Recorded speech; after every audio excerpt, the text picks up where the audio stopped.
ये western political thought video series का दूसरा लेक्चर है जहां हम सोक्रेटिस के आइडियाज़ को डिस्कस करने वाले हैं, जिसे हम हिंदी में सुकरात के नाम से भी जानते हैं।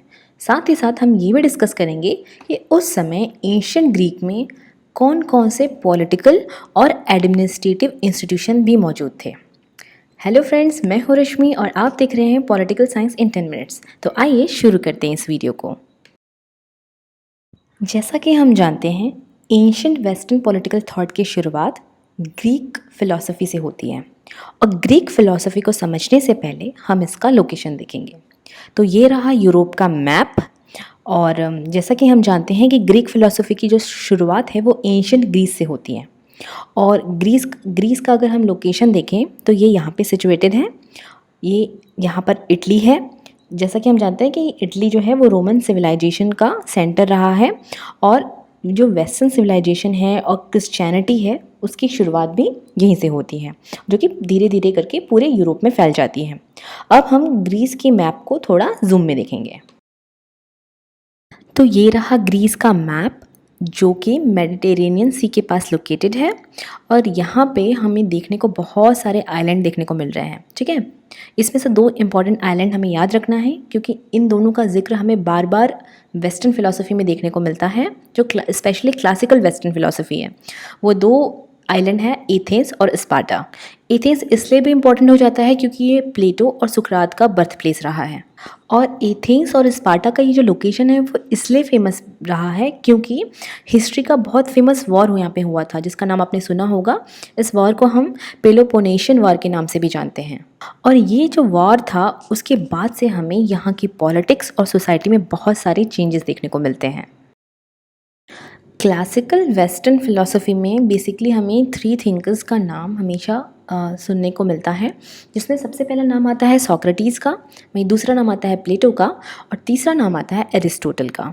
सोक्रेटिस को पढ़ना इसलिए भी ज़रूरी हो जाता है क्योंकि इन्होंने ही वेस्टर्न पॉलिटिकल फिलॉसफी का फाउंडेशन रखा था और इनके थॉट्स और आइडिया का जो इम्पैक्ट है वो हमें इनके बाद के थिंकर्स लाइक प्लेटो, एरिस्टोटल की राइटिंग में क्लियरली देखने को मिलता है। इसलिए सबसे पहले हम सोक्रेटिस के आइडियाज़ को आज हम डिटेल में पढ़ने वाले हैं। लेकिन सोक्रेटिस को समझने से पहले हम उस समय के एंशिएंट ग्रीक पॉलिटिकल इंस्टीट्यूशन को देखेंगे। मतलब हम ये जानने की कोशिश करेंगे कि वहाँ की राजनीतिक संस्थाएं कैसी थी, वहाँ का राजनीतिक कल्चर कैसा था और वो कौन कौन से इंस्टीट्यूशन थे जिनका इम्पैक्ट हमें वहाँ के राजनीतिक चिंतन में देखने को मिलता है। तो इसमें सबसे पहला नाम आता है एंशिएंट ग्रीक सिटी स्टेट्स का। उस समय एंशिएंट ग्रीस में छोटे छोटे इंडिपेंडेंट पॉलिटिकल यूनिट होते थे जो आपस में एक दूसरे से स्वतंत्र होते थे, जो वहाँ के पॉलिटिकल, कल्चरल और इकोनॉमिक लाइफ का सेंटर हुआ करते थे। लेकिन अगर हम ग्रीस का जियोग्राफिकल लोकेशन देखें तो हमें मैप में छोटे छोटे आइलैंड दिखाई देंगे और यही आइलैंड एंशिएंट टाइम में सिटी स्टेट हुआ करते थे। अब इसमें दूसरा आता है Greek city states and political class. जैसा कि मैंने पहले ही बताया है कि city state independent political body हुआ करती थी, इसलिए उस सिटी स्टेट का हर व्यक्ति वहाँ के पॉलिटिकल प्रोसेस में भाग लेता था और इस तरह सिटी स्टेट एक कम्युनिटी की तरह वर्क करती थी। और यहाँ पे ये बात याद रखने वाली है कि इस सिटी स्टेट में जो भी सोशल क्लास थे उनका 3 सोशल क्लास में डिवीज़न हुआ करता था, जिसमें पहला वो वर्ग हुआ करता था जो पॉलिटिकल प्रोसेस में भाग लेता था, जिसे उस सिटी स्टेट का सिटीजन भी माना जाता था। वहीं दूसरा वर्ग व्यापारियों का होता था और तीसरा वर्ग दास वर्ग होता था, जिसे हम स्लेव्स के नाम से भी जानते हैं। तो ये था सिटी स्टेट का सोशल स्ट्रक्चर जो वहाँ का पॉलिटिकल क्लास डिसाइड करता था। वहीं तीसरा इम्पॉर्टेंट पॉलिटिकल इंस्टीट्यूशन था एथेंस का सिटी स्टेट। एथेंस एक सिटी स्टेट था और यहाँ उस समय डेमोक्रेसी हुआ करती थी। और अगर मैं सोशल स्ट्रक्चर की बात करूँ तो वहाँ का सोशल स्ट्रक्चर उतना रिजिड नहीं था और यहाँ पे जो इकोनॉमिक स्ट्रक्चर था वो मुख्यतः बिजनेस, ट्रेड, व्यापार, वाणिज्य इसी पर आधारित था। वहीं इसमें अगला इंस्टीट्यूशन आता है स्पार्टा का सिटी स्टेट।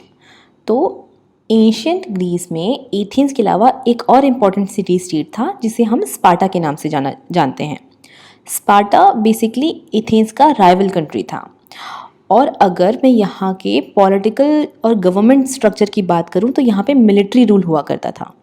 तो इस तरह हम देखते हैं कि अलग अलग सिटी स्टेट में अलग अलग पॉलिटिकल, सोशल और इकोनॉमिक स्ट्रक्चर हुआ करते थे जो वहाँ की पॉलिटिक्स को प्रभावित करते थे।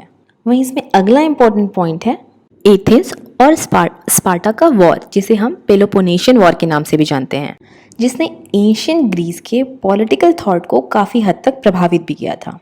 और अगर इस वॉर का टाइमलाइन देखा जाए तो ये 30 वर्ष से भी ज़्यादा ये वॉर वहाँ पे चला। और सोक्रेटिस और प्लेटो, ये दोनों जो थिंकर्स थे वो इसी वॉर की टाइम लाइन के समकालीन ही थे, इसलिए इनके जो पॉलिटिकल आइडियाज़ हैं उन पर ये जो वॉर है इसका भी प्रभाव पड़ा था। तो इस तरह हमने एंशियंट ग्रीस का लोकेशन देख लिया, सोशल पॉलिटिकल इंस्टीट्यूशन को समझ लिया। अब हम सोक्रेटिस के आइडियाज़ और फिलॉसफी को ब्रीफ में समझने की कोशिश करेंगे। सोक्रेटिस का बर्थ होता है 469 BC में। ये वो समय था जिसे हम एथेंस के इतिहास का गोल्डन एज भी कह सकते हैं, क्योंकि उस टाइम डेमोक्रेटाइजेशन हो रहा था, डेवलपमेंट हो रहा था, जो कि एथेंस के इतिहास में बहुत ही ज़्यादा उत्कर्ष का समय था। और अगर सोक्रेटिस की बात की जाए तो सोक्रेटिस को वेस्टर्न फिलॉसफी का फाउंडर भी माना जाता है, क्योंकि उन्होंने ही मॉरल और इथिकल थ्योरी का फाउंडेशन रखा था। और अगर हम उस समय के कंटेम्प्रेरी फिलॉसफी की बात करें तो वो नेचर और यूनिवर्स तक ही सीमित थी। पर सुकरात का मानना था कि सारी फिलॉसफी ह्यूमन लाइफ में कोई भी कंट्रीब्यूशन नहीं कर रही है, मतलब ये जो सारी जो फिलॉसफी है वो सिर्फ बाहर की दुनिया को देख रही है, ह्यूमन लाइफ को चेंज करने या उसे अच्छा बनाने के लिए कोई कंट्रीब्यूशन नहीं कर रही है। इसलिए सोक्रेटिस ने इन सारे आइडियाज़ को चैलेंज किया और इस बात पर फोकस किया कि ह्यूमन लाइफ को कैसे बेटर बनाया जा सकता है, और बहुत सारे क्वेश्चन रखे, जैसे ट्रुथ क्या है, वैल्यू क्या है, नॉलेज क्या है, जिसे हम आगे की स्लाइड में डिटेल में पढ़ेंगे। वैसे तो सोक्रेटिस ने कोई भी बुक नहीं लिखी है, लेकिन फिर भी हमें उनके आइडियाज़ सेकेंडरी सोर्सेस से प्राप्त हो जाते हैं, मीन्स प्लेटो और उनके कंटेम्प्रेरी जितने भी राइटिंग्स थी, हमें उसमें सोक्रेटिस के आइडिया देखने को मिलते हैं। स्पेशली प्लेटो और जेनोफोन की जो राइटिंग थी डायलॉग्स, उसमें हमें मोस्ट ऑफ द सोक्रेटिस के आइडिया देखने को मिलते हैं। सोक्रेटिस का मोस्ट इम्पॉर्टेंट कंट्रीब्यूशन की बात की जाए तो वो था सोक्रेटिस का डायलेक्टिक मेथड ऑफ इंक्वायरी, जिसमें क्वेश्चन आंसर के थ्रू सच तक, ट्रुथ तक पहुंचने की कोशिश की जाती थी। अगर हम सोक्रेटिस के फिलॉसफिकल आइडिया को देखें तो सोक्रेटिस जो है वो ह्यूमन नॉलेज को सर्च करना चाहते थे, और नॉलेज को सर्च करने के मीडियम के रूप में वो डायलेक्टिक मेथड को हमारे सामने रखते हैं। इसलिए वो हमेशा कहते थे I know that I know nothing, मतलब इस आइडिया के थ्रू सुकरात ने उस नॉलेज को ढूंढने की कोशिश की जो कि अल्टीमेट है, और उस ज्ञान का अल्टीमेट नॉलेज का सोर्स था ट्रुथ, जो कि हर किसी के अंदर है। और इस ट्रुथ को कैसे खोजा जाएगा उसके लिए वो मीडियम भी बताते हैं। वो मीडियम है डायलेक्टिक्स, और ये डायलेक्ट तब तक चलता रहेगा जब तक उसका कोई काउंटर आर्ग्यूमेंट जो है वो खत्म ना हो जाए, जिसका मतलब ये है कि क्वेश्चन आंसर की प्रक्रिया तब तक चलती रहेगी जब तक उन्हें वो अल्टीमेट नॉलेज, वो अल्टीमेट ट्रुथ ना मिल जाए, जिसकी तलाश में वो डायलेक्टिक मेथड स्टार्ट हुआ था। अब मैं उस टाइम के कंटेम्प्रेरी फिलोसोफर्स की बात करूं तो एंशियंट ग्रीस में एक और कम्युनिटी हुआ करती थी जिसे हम सोफिस्ट कहते हैं, ठीक है। वो ऐसे टीचर होते थे जो घूम घूम कर लोगों को एजुकेट करते थे, लेकिन वो उसके बदले में पैसे चार्ज करते थे। जो जनरली अमीर और बड़े लोग होते थे वो लोग उनसे पॉलिटिक्स की शिक्षाएं लेते थे, बिजनेस की शिक्षाएं लेते थे, फिलोसफिकल टीचिंग लेते थे। तो इस तरह सोफिस्ट जो थे वो ज्ञान पैसे के बदले में देते थे, मतलब वो व्यापार करते थे। इसलिए सोक्रेटिस ने इन सोफिस्टों को चैलेंज किया और इनको इथिकल क्वेश्चन पर फोकस करने की सलाह दी। फॉर एग्ज़ाम्पल कि क्या होना चाहिए, क्या नहीं होना चाहिए, क्या सही है, क्या गलत है, या अच्छे ह्यूमन लाइफ को कैसे अटेन किया जा सकता है, कैसे अचीव किया जा सकता है, वर्च्यू और सद्गुण क्या होता है, ठीक है। तो ये सारे क्वेश्चन जो थे वो इथिकल क्वेश्चंस थे। जिस पर लोगों का ध्यान बहुत ही ज़्यादा कम जा रहा था, जो लेकिन ये सबसे ज़्यादा इम्पॉर्टेंट भी था, क्योंकि उस टाइम पे सब चीज़ का मटेरियलिस्टिक डेफिनेशन दिया जाता था। फॉर एग्जाम्पल, जो सोफिस्ट होते थे वो वर्च्यू को डिफाइन करते हुए कहते थे कि वर्च्यू वो एबिलिटी है जिसमें हम वेल्थ, मनी, पावर, रिस्पेक्ट को अचीव करते हैं, और पॉलिटिकल वर्च्यू वो है जिसमें हम पावर का सही यूज़ करते हुए इन सारी चीज़ों को हासिल कर लेते हैं। मतलब सोफिस्ट के अकॉर्डिंग वर्च्यू का सिर्फ इतना मतलब था कि वर्च्यू वो एबिलिटी है जिसमें हम अल्टीमेट एम को अचीव करते हैं। इसलिए सोफिस्ट के अकॉर्डिंग पॉलिटिकल वर्च्यू का मतलब होगा कि पॉलिटिकल पावर को गेन करना। ठीक है, लेकिन आगे सुकरात बताते हैं कि एक्चुअल में वर्च्यू का मतलब क्या होता है, और कहते हैं कि वर्च्यू इज नॉलेज। मतलब केवल पावर को अटेन कर लेना, पावर को प्राप्त कर लेना ही वर्च्यू नहीं होता, बल्कि वर्च्यू एक ऐसा मॉरल वैल्यू है जो ये सिखाता है कि हम उस अल्टीमेट गुड को कैसे अचीव कर सकते हैं और अपनी लाइफ को कैसे बेहतर बना सकते हैं।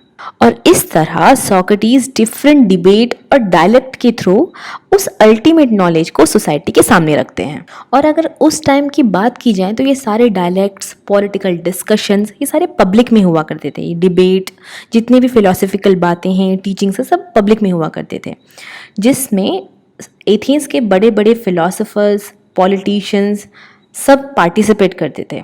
लेकिन अल्टीमेटली होता ये था कि सोक्रेटिस अपने डायलेक्टिक के थ्रू, अपने क्वेश्चन आंसर के थ्रू सबको चैलेंज करते थे और उन्हें रॉन्ग प्रूव करते थे। सोक्रेटिस ने अपने इसी डायलेक्ट के थ्रू डेमोक्रेसी को भी क्रिटिक किया, और सोक्रेटिस कहते हैं कि डेमोक्रेसी में लोग किसी भी व्यक्ति को इलेक्ट करके गवर्नमेंट चलाने के लिए भेज देते हैं। तो इस तरह डेमोक्रेसी जो है वो अच्छा फॉर्म ऑफ गवर्नमेंट नहीं है। और वो एग्जाम्पल देते हैं कि जिस तरह एक शिप को चलाने के लिए, एक नौका को चलाने के लिए एक बहुत अच्छे नौका चालक की ज़रूरत पड़ती है, उसी तरह एक स्टेट को रन करने के लिए एक बहुत अच्छे स्टेट्समैन की ज़रूरत होती है। इस तरह वो डिफरेंट एग्जाम्पल के थ्रू अपने बातों को सामने रखते थे, और सही क्या है, गलत क्या है, या अल्टीमेट ट्रूथ क्या है, नॉलेज क्या है, ये सबका वो ज्ञान देते थे, वो फिलॉसफी देते थे। पर ओवर द टाइम हम देखते हैं तो जो सोक्रेटिस के आइडियाज़ थे वो बहुत सारे लोगों को प्रभावित कर रहे थे, जिसका रिजल्ट ये हुआ कि जो सत्ता पे लोग बैठे हुए थे, जो गवर्नमेंट चला रहे थे, उनको ये सारी चीज़ें अच्छी नहीं लग रही थी। उनको लग रहा था कि ओवर द टाइम जो सोक्रेटिस हैं वो फेमस हो जाएंगे और वो उनके लिए खतरा बन जाएंगे। इसलिए 399 बीसी में सुकरात को मौत की सज़ा सुना दी जाती है, ये बोलकर कि सोक्रेटिस के आइडियाज़ जो हैं वो एथेंस के लोगों को करप्ट कर रहे हैं। तो इस तरह हम देखते हैं कि सोक्रेटिस के आइडियाज़ ने कैसे वेस्टर्न फिलॉसफी को शेप दिया, और इसी का प्रभाव हमें प्लेटो की राइटिंग्स में देखने को मिलता है, इवन एरिस्टोटल के राइटिंग्स में भी देखने को मिलता है। इसलिए सोक्रेटिस को पढ़ना बहुत ज़्यादा, सोक्रेटिस को समझना, पढ़ना, उनके मेथड्स को जानना बहुत ज़्यादा इम्पॉर्टेंट हो जाता है। अब इस स्लाइड में हम देखेंगे कि ग्रीक फिलॉसफी की वो कौन से कैरेक्टरिस्टिक्स थे जो हमें एंशिएंट वेस्टर्न पॉलिटिकल थॉट में देखने को मिलते हैं। तो इसमें सबसे पहला नाम आता है सिटी स्टेट्स का। जब भी हम एंशिएंट पॉलिटिकल थॉट की पढ़ाई करते हैं तो हमें सिटी स्टेट्स का जिक्र हर जगह देखने को मिलता है। वहीं दूसरा आता है importance of education and knowledge, जो हमें प्लेटो और एरिस्टोटल दोनों की राइटिंग में देखने को मिलता है। वहीं तीसरा आता है based on discussion and dialectics, मतलब हम ये देखते हैं कि जो वेस्टर्न फिलॉसफी थी वो डिस्कशन और डिबेट पर बेस्ड थी, जहाँ सच का पता क्वेश्चन आंसर के थ्रू, मतलब वाद विवाद के थ्रू लगाया जाता था। वहीं इसमें चौथा आता है इंडिविजुअलिस्टिक थॉट, मतलब हमें ग्रीक पॉलिटिकल फिलॉसफी में व्यक्तिवादी चिंतन देखने को मिलता है। वहीं इसमें नेक्स्ट पॉइंट है रैशनलिज्म, मतलब वेस्टर्न फिलॉसफी जो थी वो तर्कवाद पर आधारित थी, जो हमें रीज़न और रैशनैलिटी के रूप में दिखाई देती है। वहीं इसमें अगला पॉइंट आता है search for truth and good life. इसका मतलब है कि इस समय के फिलॉसफी में और आइडियाज़ में हमें ट्रुथ और गुड लाइफ जैसे कंसेप्ट देखने को मिलते हैं। मतलब इसका जो आइडिया था वो इस बात पे फोकस करता था कि अल्टीमेट ट्रुथ क्या है, अल्टीमेट नॉलेज क्या है, और किस तरह हम अपनी लाइफ को, एक ह्यूमन लाइफ को अच्छा बना सकते हैं। तो ये सारे आइडियाज़ हमें ग्रीक थॉट में देखने को मिलते हैं। तो इस तरह हमने सोक्रेटिस के आइडियाज़ को समझा और उस समय के political institution, social economic structure और प्रिवेलिंग फ़िलॉसफीज़ को भी समझने की कोशिश की। आई होप आपको चीज़ें समझ आई होंगी। मैंने बहुत कम समय में चीज़ों को समझाने की कोशिश की है, बहुत ही इंपॉर्टेंट पॉइंट आपके सामने रखे हैं। और वीडियो आपको कैसा लगा कमेंट में ज़रूर बताइएगा। Till then, bye bye and keep learning.